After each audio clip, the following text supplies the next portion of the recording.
Neonic Void Productions presents.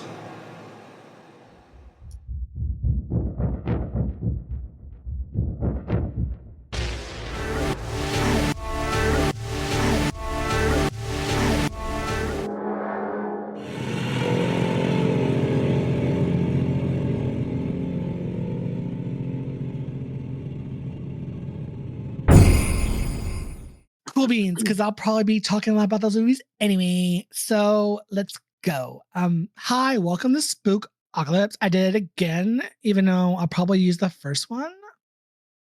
I am your host, Zio. Happy late Valentine's Day if you're listening to this on this Saturday, because right now, as we're recording, it's the day before Valentine's Day, friend.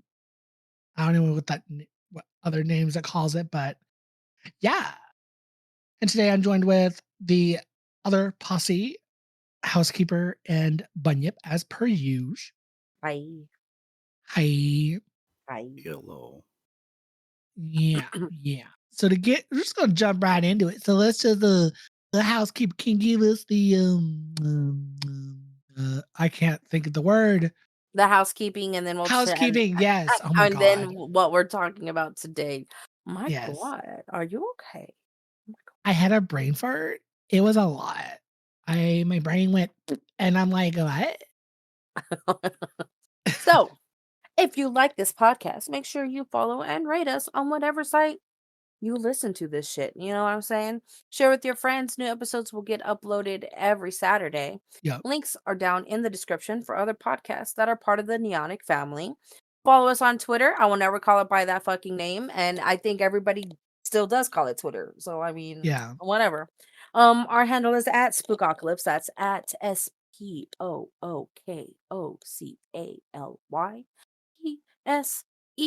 We also have a YouTube. If you're on YouTube, hi, hello, welcome. Make sure you drop a like, subscribe, tickle, or punch that bell, whatever suits your fancy. I won't judge. And then, drop down in the comments what your favorite episode of today's show was, if you have watched it, or if you want us to review something, Let us comment know. that too. Let us know. We like to hear what y'all's opinions are. You know what I'm saying? We're gonna be Yeah. doing some spooky shit. And Mints will be on the pillow. And today's flavor mint is blood. I'm trying to think of something else. It's not a mint. It's a Ferrero Rocher. That's what it is. A Ferrero Rocher. Yeah, because Yeah, chocolate with hazelnut. chocolate with hazelnut. Yes. Yeah. Not sponsored. I just really like those candies, and they were also gosh, what's it called? They were handed off to one of the characters in one of the scenes in one of the episodes. You know what I'm saying? So Yeah. So That's good. today we're going to be talking about a series on Netflix. It is called Sweet Home, season 1. Yes, just season 1. Do you want me to go? Go ahead, pop off. Bet. So, Sweet Home is a Netflix adapted show based off of a webtoon that's by the same name. The webtoon itself ran from October 2017 to July of 2020. It was written by Kim Carnaby and illustrated by Hwang Young-chan. Today, though, we will only be talking about the first season of the Netflix series, which was directed by Lee Young-bok. Song Kang, who is one of my actors, acted in it. He's also in other dramas like I can never pronounce this. Nabilrella. I can never say it, but it's about this like old man who wants to become a ballerina, and the character that Song Kang portrays is the guy who's teaching this old man how to do ballet. And on another drama called My Demon. Lee Jung-wook, who was in Glass Castle 9, voice, as well as other their amazing shows, and Lee Sin Young, who was in Boys Over Flowers. the original Ooh. Boys Over Flowers drama, as well as the Kingdom of the Winds. There's also a lot of other known names, um, ranging from It's Okay to Not Be Okay to The Tale of Nine Tails. This first season has 10 episodes ranging from 44 minutes to an hour with a budget of 30 billion won or 22.3 million doll hairs. So it's a pretty big budget. And it's a very popular webtoon. So like I was really really excited whenever they announced this show. But I'm also a big K-drama fan, if you haven't guessed by now. So That is true. You almost are. I very much am.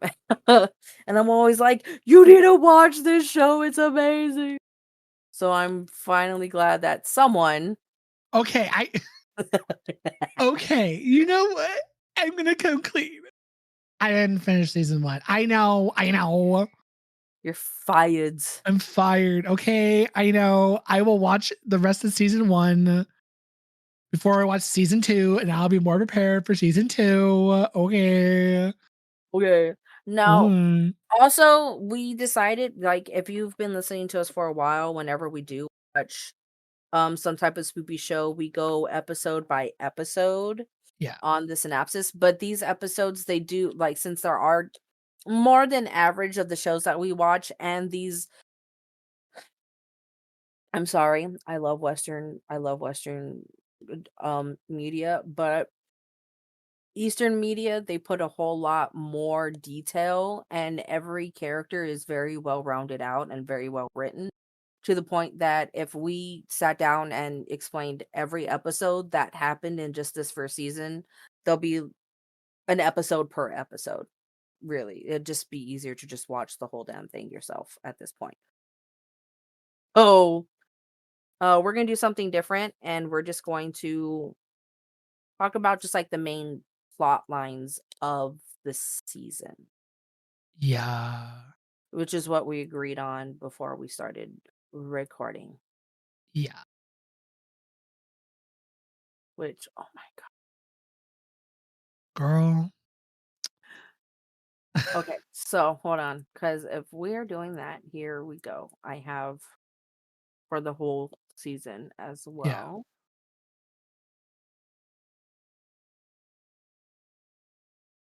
Yeah. Okay, so and this one is spoiler free, so great news. So Sweet Home um takes place in, I believe, 2020. Um, let me see. I have to find everything. I'm sorry.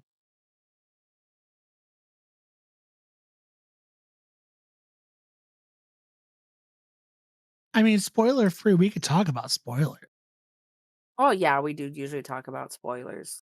So it's not spoiler free. Because we can talk about spoilers, but we're just Yeah. not going to talk about every late waking little detail in the series, in the season 1. So there are going to be a lot of blanks and stuff. So watch the series and come back. Watch the season, then come back and listen to this episode, and you'll probably have a lot. Enjoy it more than just someone who hasn't watched it and then listening to this episode. That Mhm. makes sense. Mhm. Or do so and see if it draws you to go watch it, because it might. It gets cray cray. It does. This show is very, I can't even put it into words like Trigger warning for this show. At least in the earlier episodes, trigger warning. Talks of suicide. unaliving. Yeah, that. And self harm. Oh, Yes. yes, there's unaliving, self-harm,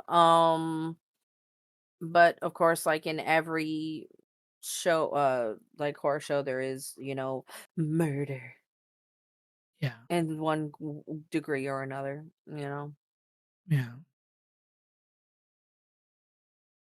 Oh my gosh.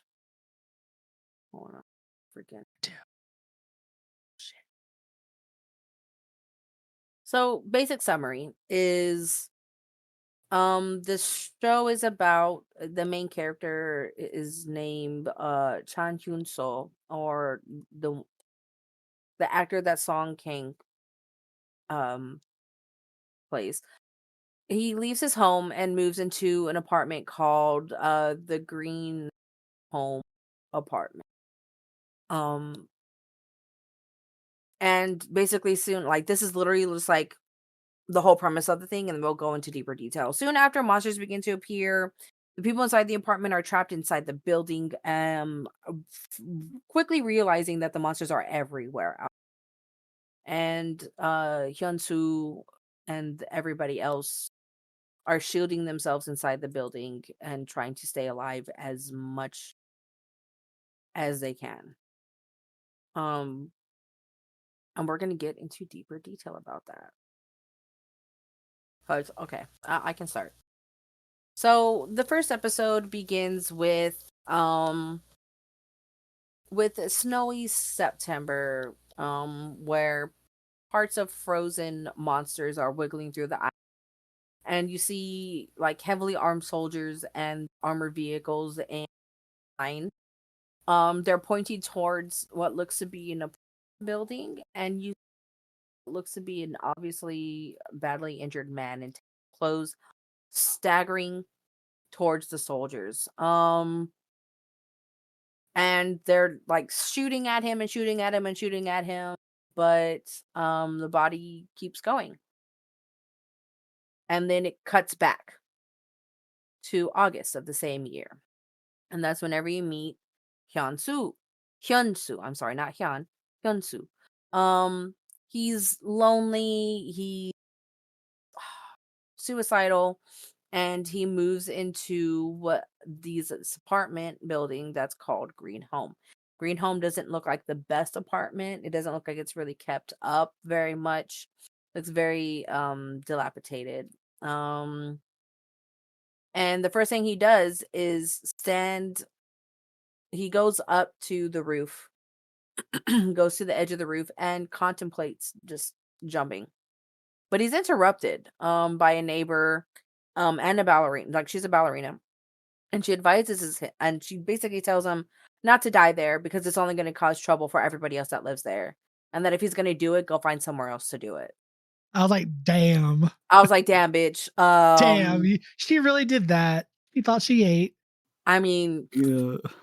She's like, I was like, damn no, rude. don't throw away your life. Oh, why is that? Because it's going to be a major inconvenience to everybody else. Like, okay. well, to be fair, like, there's a reason why she acts the way she does, though. Like, she's putting up a front, and everybody knows she's putting up a front. This whole of course, the first episode is basically just you're introduced to all the weirdness that characterizes the people who basically live in Green Home. Um and then and like all of it's like eccentrics. There was like this is what I'm reading. It's so weird. Whatever kind of plague will come to define the show seems to arrive in a box of rotten fish, which make the building manager's nose violently bleed and cause him to behave in an odd way. So it's hard to tell whether he was like that before. Yeah. I doubt that it was the box of rotten fish. Yeah, he was probably like that before. He was probably like that before. Um, One of the residents, she pushes around an empty um stroller. And you learn that she pushes around this empty stroller. She lost her baby a year prior. Which is explained to Jisoo, who is a musician, by a resident named Jaehyun. Somewhere else, Songwook is a very unpleasant man. He has a scarred face, and he has a hostage duct taped with his mouth, like he's screaming, but his mouth is duct taped, and he uses this man as an ashtray. Um and it basically completes the image of like how the crazy shit that's about to happen to this building and these people in particular. Hyunsu was invited to be a tester for an upcoming video game, which makes sense because of the show's visual design. It takes cues from gaming if you pay attention to a little bit of that stuff. Um, but it's kind of thrown out the window whenever strange monsters start to appear. Hyunsu's been living off noodles. And he finds that his delivery of noodles has been broken into and strewn all outside in the hallway. And it leads to his um neighbor's blood-soaked room, which she arrives at his peephole right after. He has locked himself inside his apartment, and Hyunsu, being as smart as he is doesn't open the door. He's not fucking stupid. Um Usually by this time, in I'm sorry, I'm gonna bash on Western media for a little bit. Usually by this time, the main character in Western media would be like, "Well, let me open up the door and check to see if this person's okay." And then they get attacked and then they have to push them out. And, it becomes a whole mess. But Hyunsu isn't that fucking stupid. Especially because, she has a nosebleed. She has erratic behavior that basically gets worse as he watches it. So, before she goes and bangs on Jisoo's door. um, Downstairs, you start to see the building's residents like frantically milling around. Um, Basically, realizing that they've been locked inside by someone, like they can't get out of this building. With the help of the firefighter, Yi Kyung, Yun Hook breaks open breaks into the management office, and they try to call for help, but like every operator's busy with disaster reports.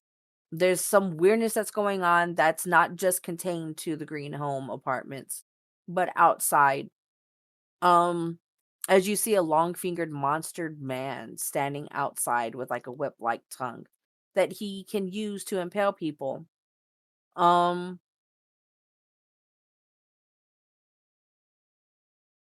as the gang lets the shutters open and lets him basically run fucking crazy. Yun Hook, Young, oh my gosh. With as many years as I freaking been listening to K-pop and watching Korean dramas and shit, I still butcher names and I extremely apologize. I really do. This pisses me off probably more than it pisses you off.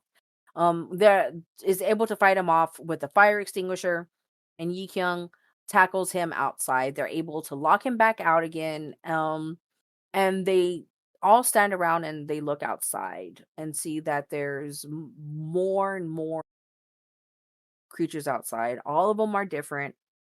All of them are monstrous, and all of them are hungry. Um, all the meanwhile, Hyunsu survives the burning city from his apartment window. He surveys. So he's looking outside this crazy ass shit happening, and his nose starts bleeding. Kind of the same way that the manager's nose started bleeding whenever he received that weird box of fish. And that's the start of the series.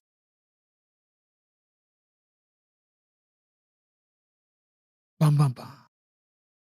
So, should we point out a few things, such as how that first monster kind of resembles the grunts from Amnesia: The Dark Descent with that big old mouth? Oh yeah. Yeah, So yeah. there's a lot. So I'll say this now. There's a lot of monsters that will remind you of like popular, like there's one that looks like the tank from Left 4 Dead. Um that one does look like um the monsters from Amnesia: The Dark Descent. What are some other ones?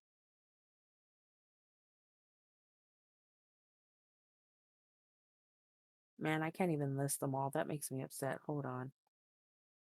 Sweet home. I could spell that shit.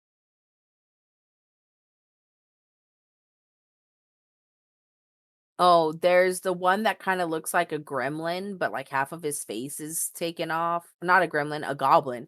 Looks like a goblin, but, like, half of his face is cut off, and he's, like, can only hear. Yeah. And not vertically, but horizontally.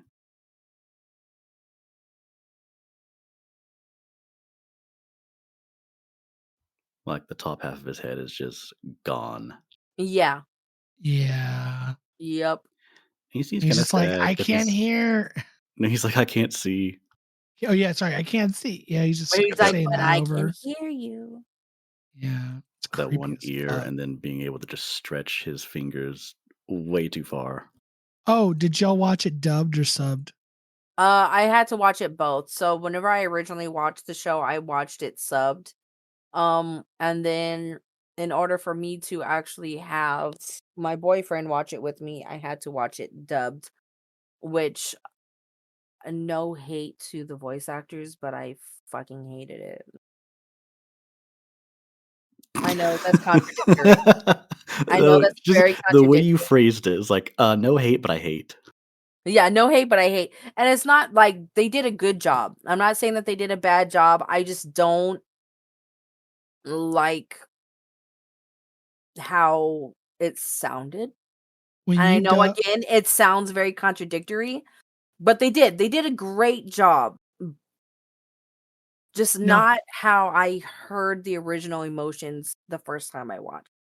that's fair because I watched it dubbed, Yeah, and there's just when you sometimes the emotions don't match yeah, what's happening in the scene. when you Yeah. watch anime dubbed, that's one thing. When you watched dramas or movies that are dubbed, that's when it starts getting kinda weird.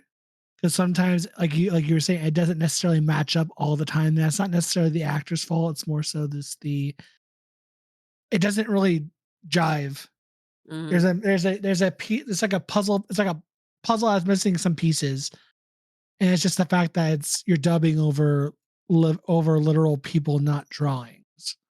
But There's like you're getting into but the weird ballpark there. to be fair, I've seen anime that have had the same issue where there wasn't as much emotion portrayed than whenever, you watch the original Japanese, right? That's fair So, too. like 'cause and again, they're drawings, right? Like, there's only so much emotion that you could show through a drawing. So Yeah, you have to show that emotion through how you voice act. That's literally how you act, is just with your voice. You can't portray it with your body, can't portray it with anything else. And I feel like it's the same thing when it comes to live action stuff and your dubbing, because I've seen great live action dubs. I've seen great live action dubs. They're able to portray the emotions just as good as the original actors did. Not better, but just as good. But with this one, I just feel because like this one, there's a lot of dark themes. It's very, very dark, very, very like there's parts that are supposed to be very, very emotional. They're supposed to pull and tug at your heartstrings. And like it didn't hit the same way that it did whenever I originally watched it. I feel the same way because I went and I rewatched Alice in Borderland. I haven't watched the second season yet, but I went and I rewatched Alice in Borderland, and I had to watch it in English because my boyfriend refuses to watch things that are subbed. So, um mainly because he loses interest really quickly. So, if he's just able to listen to it, it keeps his attention better. I don't know. So, I went and rewatched it, and there's some crazy ass people in this show, and they don't portray the type of insanity that these characters are supposed to have. You know what I mean? yeah. So, still not bad. It's still not bad. I still enjoyed rewatching it. So,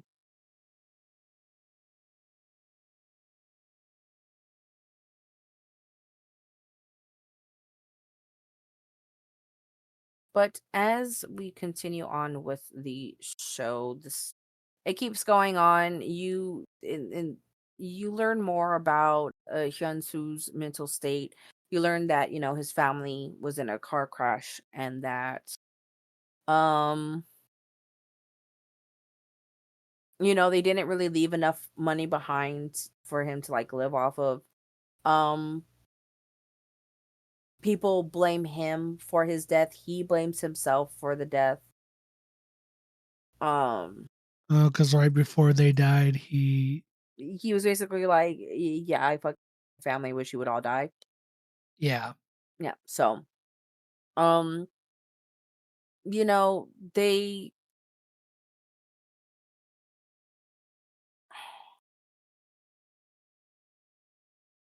they all decide to convene together, try and figure out what's happening. People are fighting. Um, there's more monsters that break in. One of them looking like the tank from Left 4 Dead. Shout out to anybody who grew up playing that game, because that game is still just as fun today as it was back in, oh god, back in high school when I played it in my Latin class. Yes, I played Left 4 Dead in my Latin class.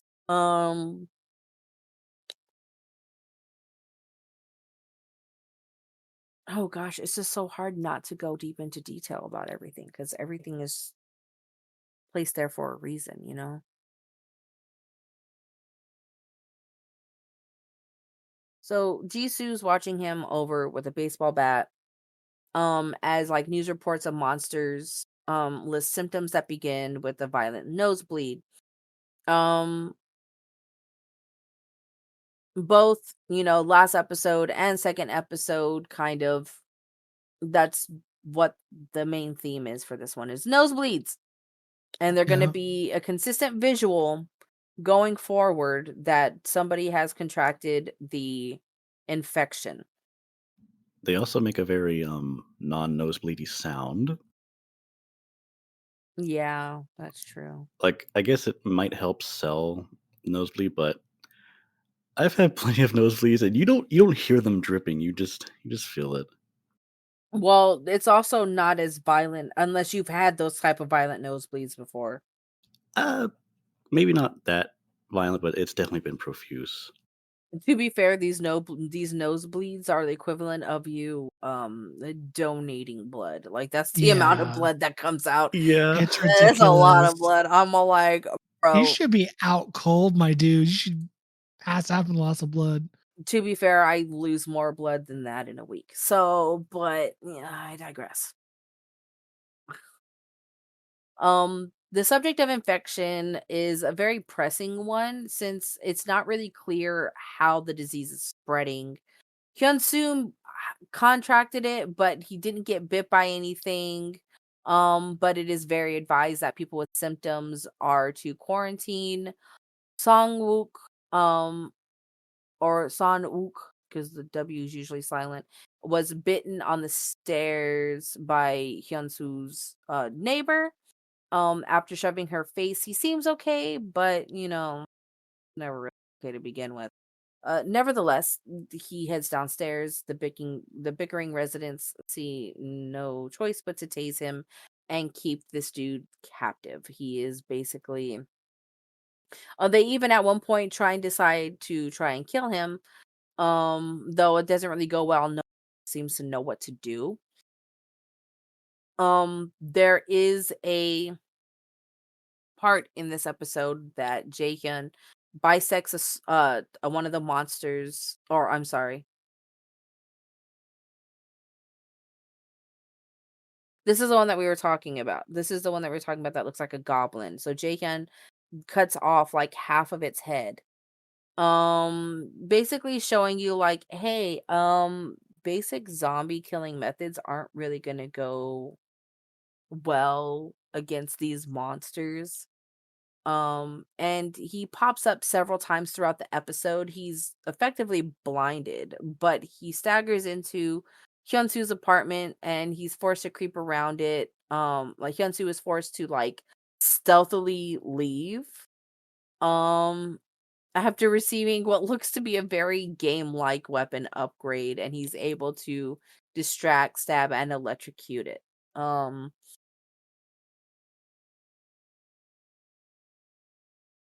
and I think I think in this episode, Hyunsu also rescues those two kids. And they are trying to find a way to get them to safety. But he's having constant nosebleeds, and they're urging the kids to stay away from him, as like these flashbacks of like his family and him being in the car and stuff are he's getting attacked by them, and his eyes like turn like was pitch black. Just pitch black. Oh, don't do that.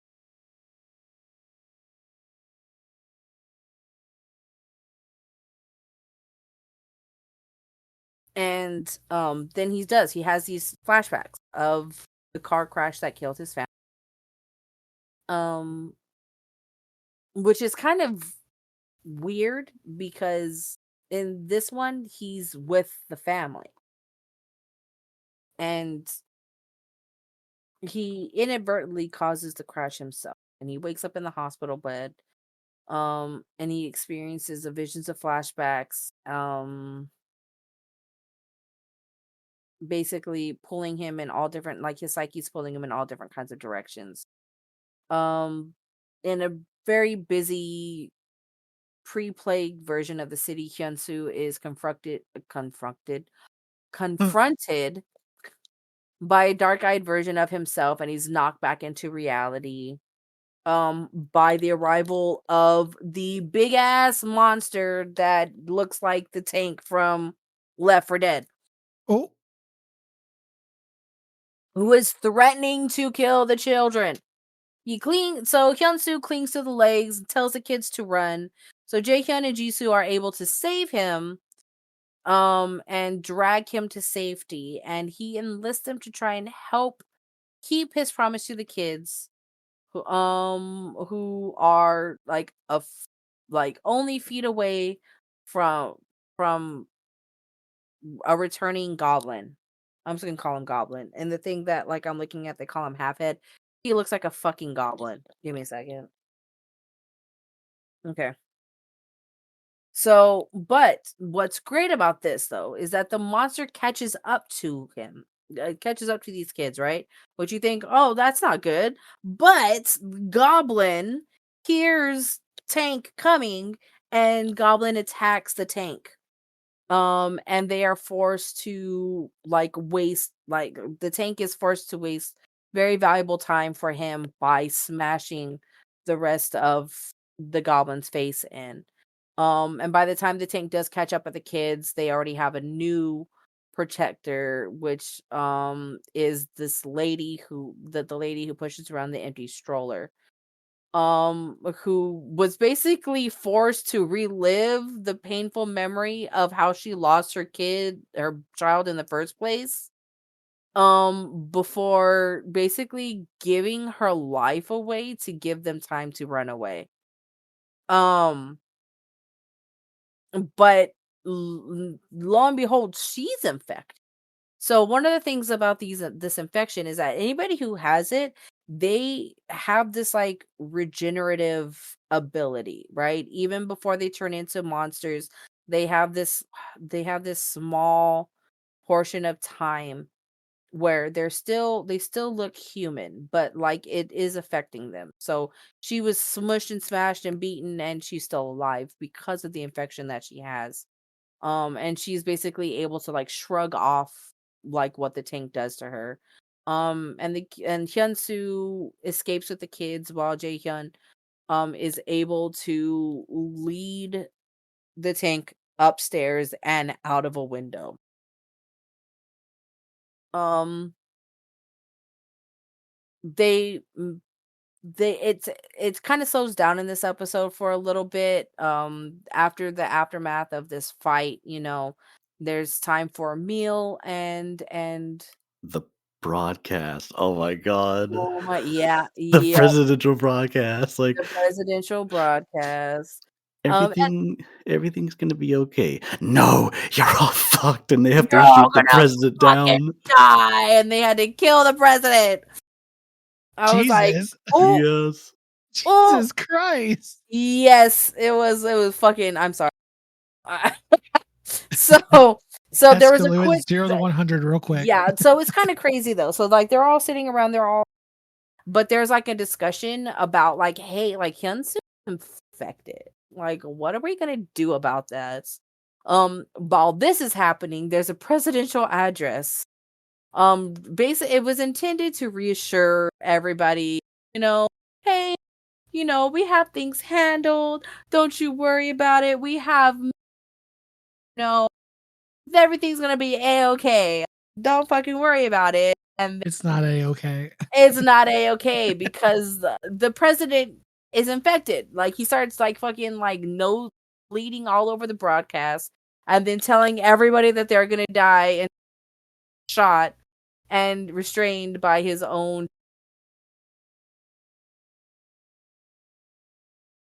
And I'm just like,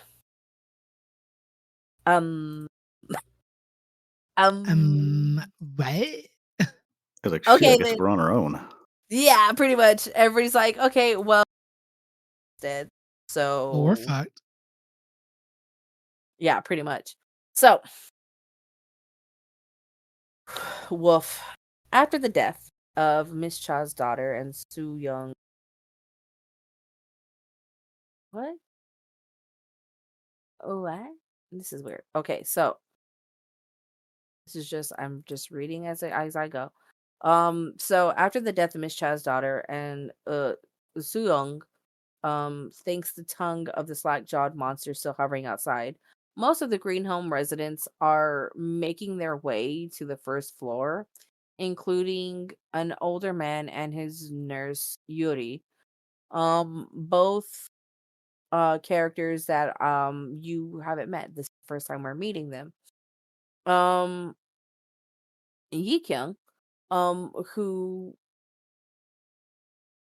makes like she's very athletic. She makes her escape from this like web spider monster, and she vents. She vents, and she gets hung up, and she tries to exit, but free. The turning point of the episode is that the news broadcast reveals that there is martial law being declared that gives a little bit more explanation about the virus, which apparently is neither airborne or bloodborne, but some way, no, this is false information, but they say that it is related to human desire. The monsters are only vulnerable during a period called golden hour before they turn. Those with symptoms should continue to be quarantined, and any captured creatures should be incinerated, which is the only way of dealing with them.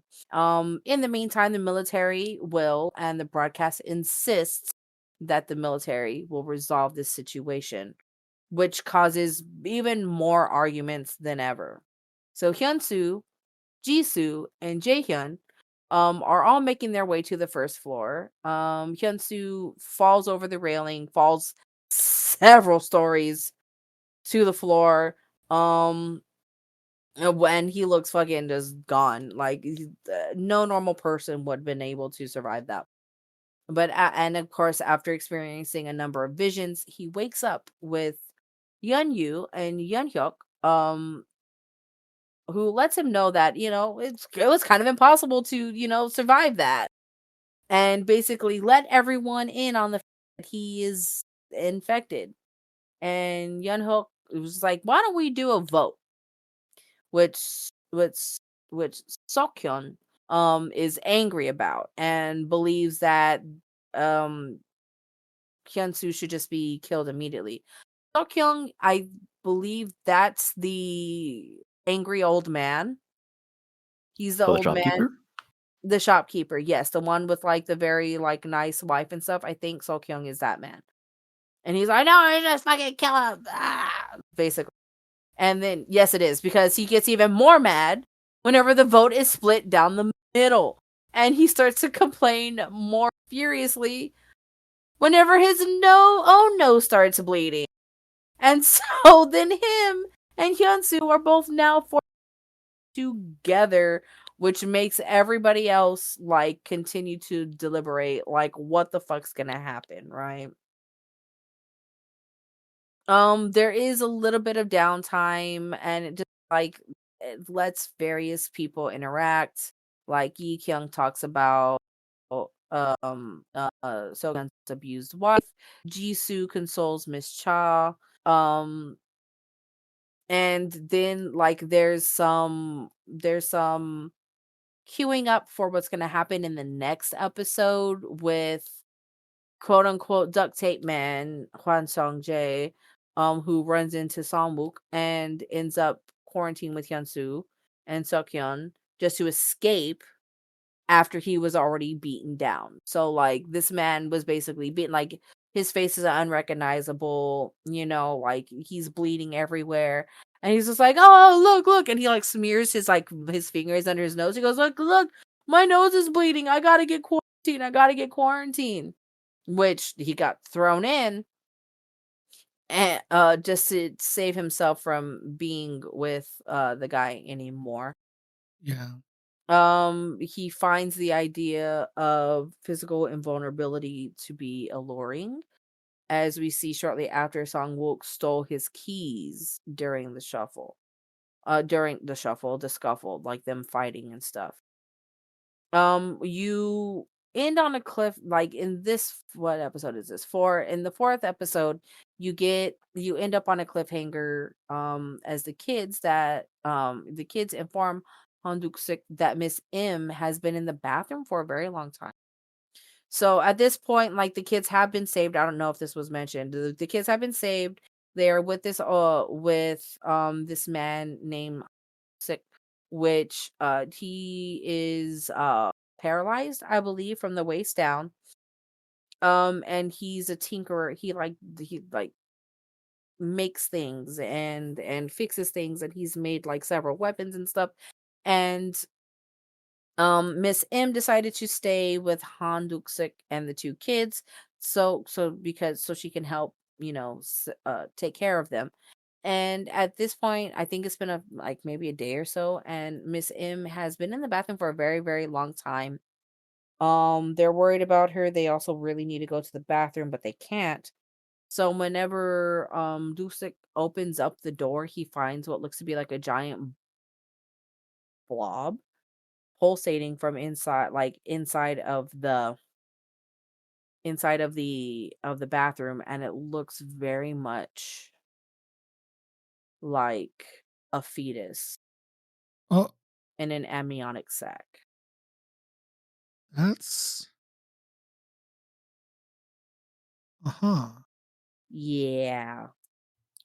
And when I first thought it, I was like, "Oh, is this how monsters transform?" I was like, "No, this seems to be her only because every other person that transforms, they don't go through this stage; they just transform." Yes. Hers, she stays in this state where she doesn't hurt anybody, but she's just basically curled up in the fetal position. Yes, as a fetus. Um and this is whenever you start to learn that like not all monsters hurt people. Not all monsters like not all people who turn into monsters are going to hurt people. Yeonhook, which I think we learn is the ballerina that you meet on the roof. That's her brother. So Yeonhook is the ballerina's brother. And he comes up with a new plan. To use who's already infected to kind of carry out the most dangerous work that's in the apartment. Which it begins with Hyunsu, who is removed from quarantine and asks and is tasked to bring Han Duk-sik from room 1408. So this is another major story arc that gets put into the show. Song-wook continues his personal quest basically against Sungjae by going upstairs to his apartment which kind of intersects with Hyunsu's, since they're going in the same direction, and then helps pay off the subplot involving the grieving Miss Cha. And so upstairs, Dusik promises Miss M that he would kill her if she finds himself unable to harm, which is basically a giant monster baby. And like flashes to a prior conversation that Dusik once had with the kids. So that the shared bond, you know, it's you can see that there is a bond between the kids, him and Miss M. He tells the kids that Miss M is gone and gently closes the door, leaving her by herself. Yeonhook also tells Yi Kyung that oh yeah, we learn that Yi Kyung, the firefighter, is pregnant. That's Ooh. later, but she's pregnant. But Yeonhook talks to Yi Kyung about a blog that he found claiming that the virus was actually a curse. Mentioning the word kroku, which seems to ring a bell. This clearly is something to be talked about later. They don't say anything about it in this episode. But we go back to Hyunsu. And Hyunsu runs into Yuri and the old gentleman while Songwook survives an encounter with a monster, which basically just leaves him be for some reason. Like, I think he messes with him and then just goes, and then like leaves. And the old man wants to accompany Hyunsu upstairs to receive Dusik because he isn't afraid of death, which he assures Hyunsu isn't the same thing as wanting to die. There's an interesting parallel between the two characters. As they head upstairs, where we see that Jisoo and Jaehyun have unfurled a giant SOS banner together. Songwook is you learn more about Songwook because this man, you see his face, it's all deformed, he looks very scary, looks like he could be, mafia man type person. And it in this episode it reframes Sungjae as something from a very far from innocent victim whenever Songwook goes into his dark room of Sungjae's apartment and reveals very incriminating photographs of young girls that he has held captive. We're talking like middle high school girls, and he was a teacher. Like one of like there's a photo of him as a teacher and like taking a picture like as like a class photo. So he used his profession to basically find his victims. Um in this instance, it basically like you now understand why Songwook is doing what he does. And he goes downstairs to finish off Sungjae. Um in the flashbacks, there are flashbacks that happen, and it shows Sungjae basically getting let off very lightly after committing a crime. And it was so I don't know if it's going to say it in here, but I will. It doesn't. So Songwook got hired by this father, right? This father saying like, "Hey, like I can't find my daughter, like I don't know what happened to her. I believe that so and so is responsible, but I can't find any evidence. Like I need to find something out." And so um like there's a picture of her, and like there's certain like little details in this picture that pop up um on Sungjae. which is I think there was a keychain that was like on her bag that was hanging there, and you see it in the picture. And this keychain is on Sung Jae's apartment key ring. And whenever he gets like let off, like very lightly on the crime of him, basically, I'm assuming they never really say, but I think that he murdered this girl and took that as a trophy. Um, like he got let off easy, and like you could see, like he's proud of the fact that he got let off easy, that he was able to just walk free. But he does pay the ultimate price for it, because a Songwook smashes his face in with a hammer and then drags his body out. So, and then while he's out there, he grabs a body of Miss Cha's daughter because Miss Cha couldn't get to her daughter and drags the daughter's body back inside. And then whenever he attempts to lock himself out, Yun Hook stops him. Um,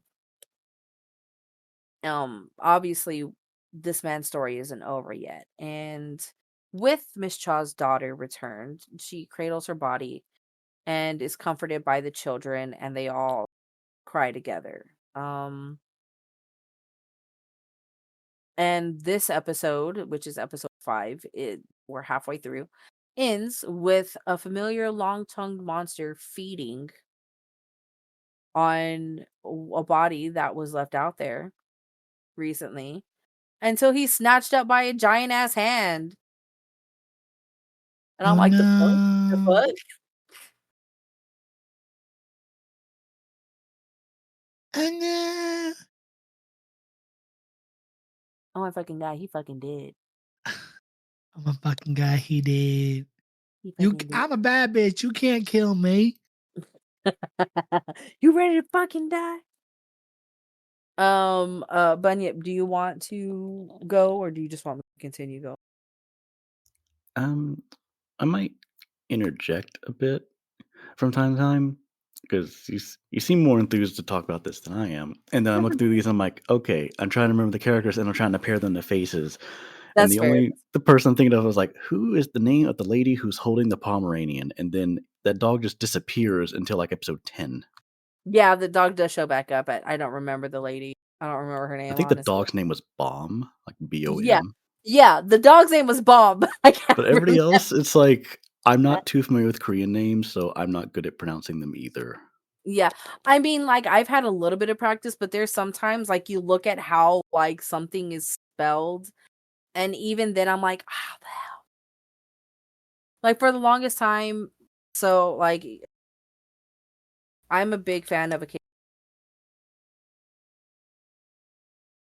there is a member whose name is spelled W. Now, you would Tev, think that his name is pronounced Will Young. Tev, What? you cut out a lot of that. Yeah, You all we just heard was said, W. and then a Oh, pause. my bad. So, I don't know why if I don't like fucking yell. So, this hold on now. Oh my god. So, this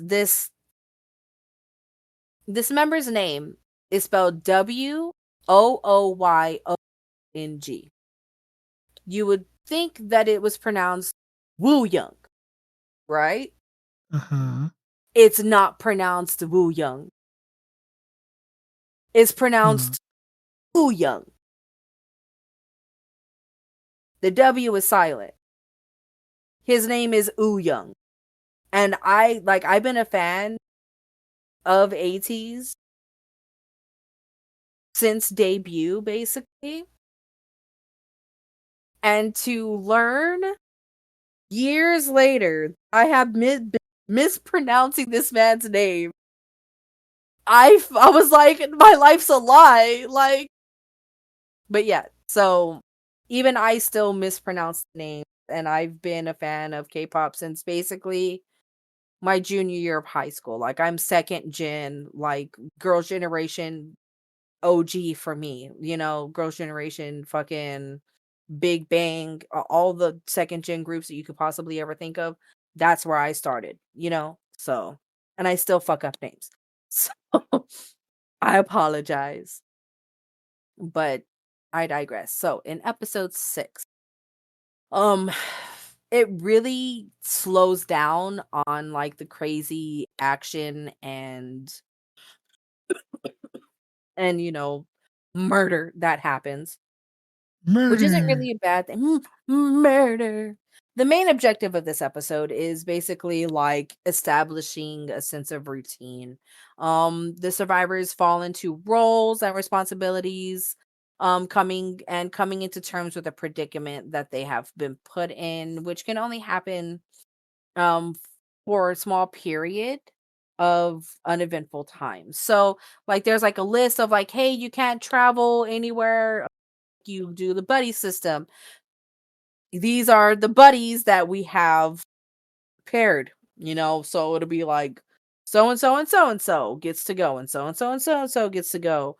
There's like a rule saying if you're infected, you have to be quarantined, like these are rules that have been listed.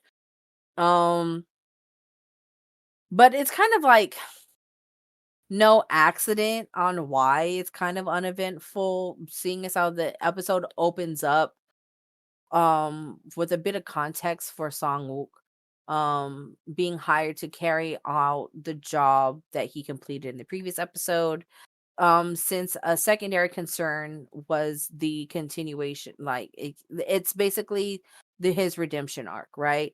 Him finding a new role within the group that he has now found himself a part of.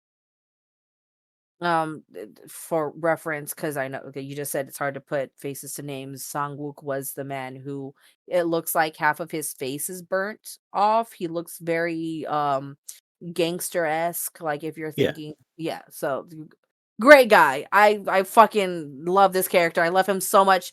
Fantastic actor too, but there's a scene in the show where characters do like a drill of what to do whenever one of them's infected. Jisoo is a test dummy. The irony is later when they do actually encounter a monster. The scene of them practice this drill is much less frantic, part of that is that the creature, oh well, I'm sorry, not the drill, the scene of them encountering monsters is much less frantic. Mainly being a part of it is that fucking asshole husband. I refuse. I don't care. I don't. I could care less about his name. He turns into a monster. Since a mundane routine, it's felt as much more prominent, and it's sadness. Like there's just sadness.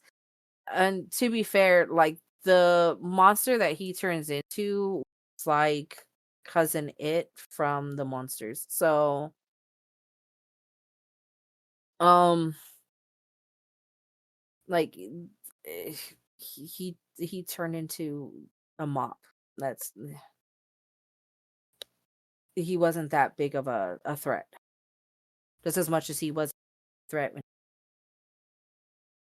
I'm sorry, I don't like this character, obviously.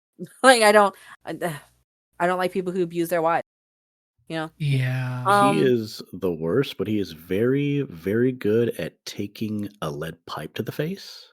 oh yeah, definitely. He took it very well, say that. But everybody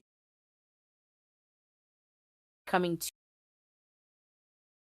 they're becoming a little bit more about reality, right? Hyunsu continues to carry out all his job. There's no sign that he's actually, but there's still no signs of him actually, right? At this point, you learn that desire the infection, and it only really in once you come to that, right? So, like in his mind, Hyunsu communicates, um, but he never gives in to the desire. So that is why he has a sustainable state. We don't know yet, you know. But that's how we learn, you know, are, Girl. or what their biggest regret is. I think it comes right. So Yeah. the major narrative happens. Yi Kyung ventures out to the outside world. Good portion of to her like flashbacks of her where she first heard of the word, and It's like cutting out like every other word now. Yeah, I I think don't it might be internet issues. I mean, I have good internet connection. I don't know. I don't know. I'm so sorry. Let me see.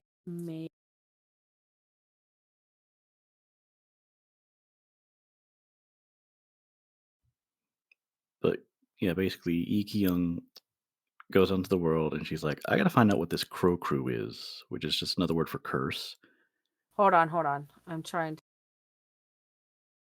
output. Should I just do push to talk instead? That might help. Let's see.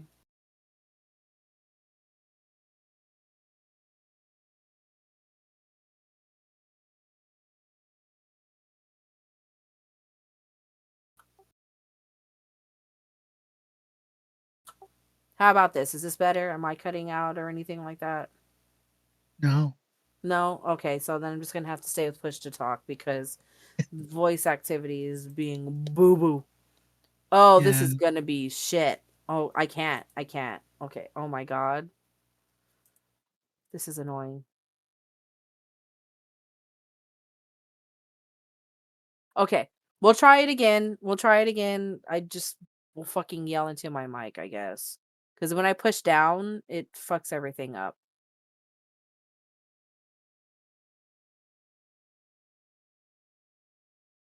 So we're following Gi Kyung in this part of the episode, most of this episode, where she's outside of the apartment, um, and she's getting like flashbacks of her researcher fiance, which is where she first heard of the word Kroku, and that's what her destination is a clinic that contains the research on the virus, which claims that an infected person resisting the monsterization is key for research on how to fight the virus that's going on. So Yi Kyung is captured and interrogated and uses this information as a bargaining tool, claiming to know the ideal test subject, which is obviously Hyunsu. Of course, all the action in this episode is reserved very last minute when Sangwoo, Jaehyun, Yeonhyuk, and Jisoo drag Hyunsu into a parking garage where they encounter another monster. While Dusik battles a weird spidery thing that webbed up Yi Kyung earlier in the season, and like both fights are basically left unresolved. Like they are. They're just there's nothing. Nothing happens at the end of that. What episode are we on? 7. Oh my god, we're almost there, y'all. I promise. We're No, you're almost, fine. we're almost there. um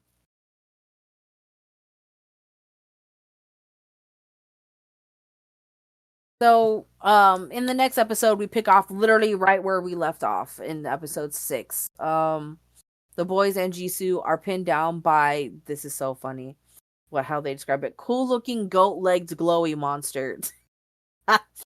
So once they make their escape in a van, it turns out that there are so many more monsters nearby, and a really cool like car chase starts with all of these monsters hanging from the roof and banging on the windows and chasing after them and all this good shit, right? So, but while this is happening, Dusik and the spidery creature is like are fighting and they're duking it out, you know? So he's able to fight it off with the help of Yeonwoo and Yeonyu. pronounce that right, Yeonyu. Um, and the others are stringing it up with the pulley, and it takes Hyunsu and his electric staff to like like it takes a minute. Like even his eyes turn black during the encounter, and it leaves everybody kind of like looking kind of nervous, right? They're like, oh. So, well, all this like after all this shit happens, it's time to like calm down, right? Like decompress. Wounds are bandaged up, cigarettes are being smoked, conversations are being had. Hyunsu is allowed to roam and eat with the others, though he ends up dining with Sonwook, the other quote unquote outcast. But they're not really allowed to sulk for long because the pressure is. Wait, is this also the episode? Like during the car chase, is this the one where like they throw the fucking tank into that pit? I'm not sure. That might be That the next probably one. is. I don't know, but that was a cool scene. I love that. Well, because it's a car chase, right? So like there was like this huge fight with it might be the next one. It might be the next one. They're not allowed to sulk for long. The pressure is getting to some people. Yeonhok and Yeonyu share a moment, like a very wordless moment after he slapped her in the last episode. So Soo Young um would rather tote a gun around than play after her recent brush with mortality. Um and at the time, people are getting a little bit too uncomfortable going down into the basement to retrieve packages. There's a sense that's it's too quiet, and whenever things get too quiet, that's whenever things start to go bad. So like Yi Kyung um is released from captivity, and um apparently none of the infected people have made it really past 15 days. After 15 days, it seems like it takes over, right?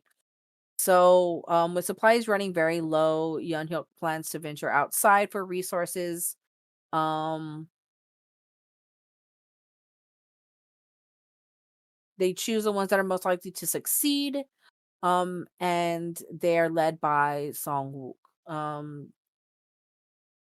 But before all that, Jisoo fucking something happens to Jisoo. She collapses on in the bathroom.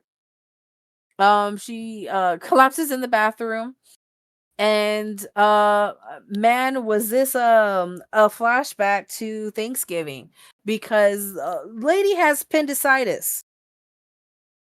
So a little PTSD when it comes to my boyfriend watching this. He was like, oof, oof. She Oof. needs surgery. Yeah. Little side note, in the past year, my boyfriend on Thanksgiving had to go and get his appendix removed because he also had appendicitis. So that was very fun. So just mentioning it in the show, he was like, oh, like, like he wasn't having it. Um, but Yeonhyuk can perform it. There's a higher chance of her dying than surviving, but there's no chance of her surviving if she doesn't do this procedure. And the only reason why they say that Yeonhyuk can do it is because his little sister, the ballerina, was just like, oh yeah, like he went to medical school. He has all these medical fucking books, like he can do it. And he's just like, what the fuck? So he's like, Yeah, well, seriously, he's like, I've never even observed a surgery, and yet he's able to pull this off. hey, I mean, like, if you know how to do it in theory, the only way to do it is in practice. I mean, obviously it was good. Like she's fine. Um, you know, she does survive it. Yuri and goes with Sungwook and Hyunsu to receive medical supplies. And then that's whenever we're reminded that Hyunsu's planned suicide date was this day. But he's kind of far too busy for that, you know? Like he's like, I have more important things to do right now.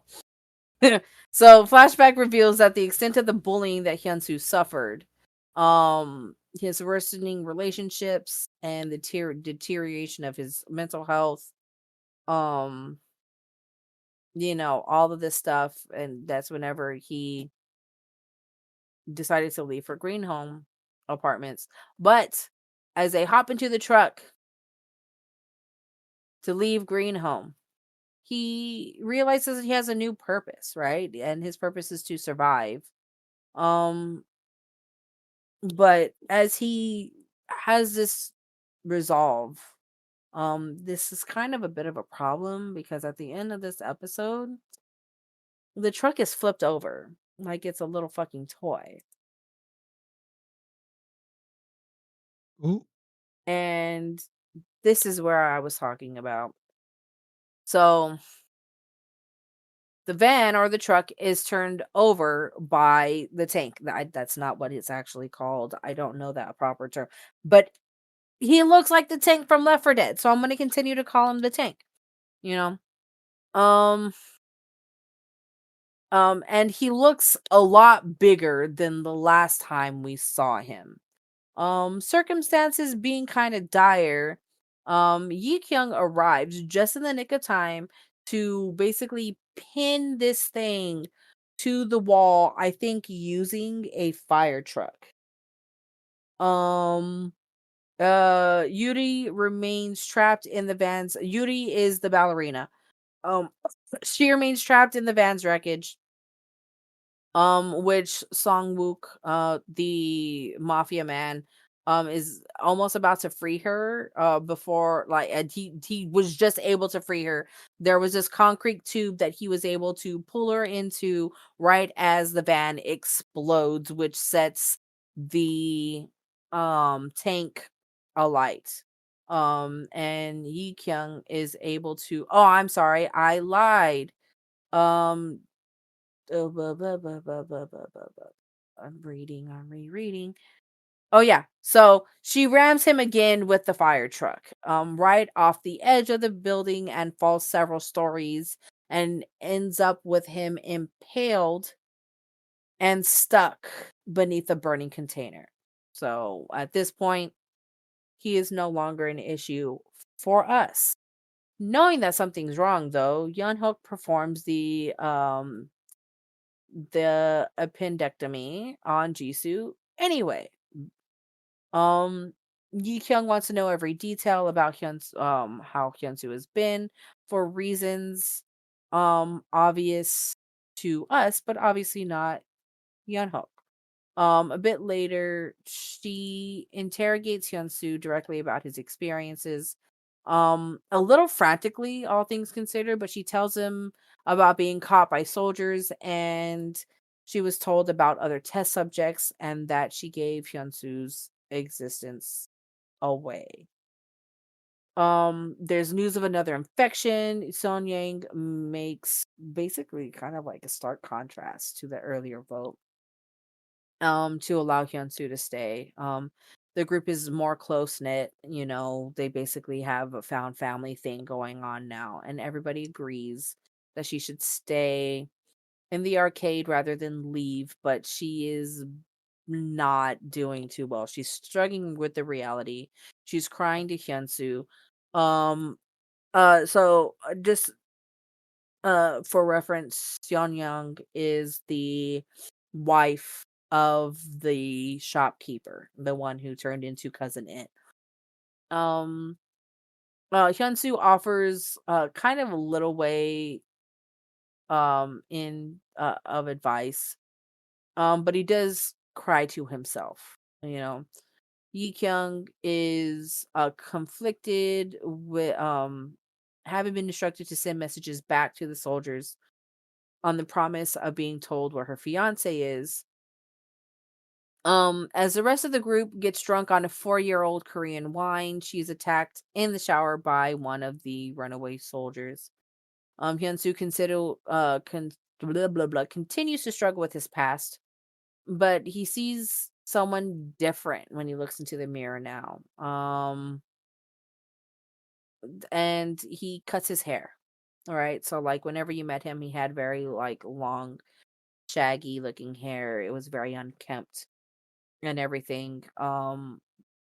But like, you know, he looks in the mirror, like you see the scars that he's had from the self-harm that he's done. He picks up a blade and um instead of doing what you know he's done in the past with it, he grabs his hair and he cuts his hair. Um and while this is happening, Jisoo wakes up from her surgery and finds Jaehyun sitting next to her. The soldier, whose name is Jang Jusong, wakes up um after eating all the fermented berries at the bottom of the wine jar. He claims that he shouldn't be there. He seems very terrified by the other voice at the end of the radio. Um, and that's whenever they are like, "We need to fucking take down this sign. We need to take down this SOS sign. We need to get rid of this." Um, Yi Kyung goes to see Son Yang and tells her that